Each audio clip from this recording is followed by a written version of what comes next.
Mag-aalas 6 na ng gabi nang maisipan ng tatlong magkaibigan na umakyat sa kilalang treehouse sa Pasunanga Park. May dala silang kamera para mag-selfie dahil ayon sa kanila, mas astig ang litrato kapag gabi. Pag-akyat nila, malamig ang simoy ng hangin at katahimikan lang ang bumungad.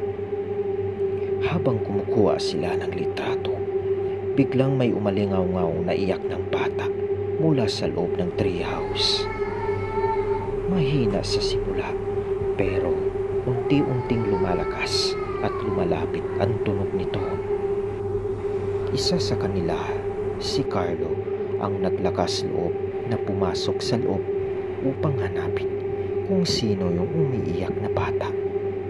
Pagpasok niya, biglang tumigil ang pag-iyak. Madilim sa loob at tanging flashlight ng kanyang cellphone lang ang nagbibigay liwanag sa buong paligid.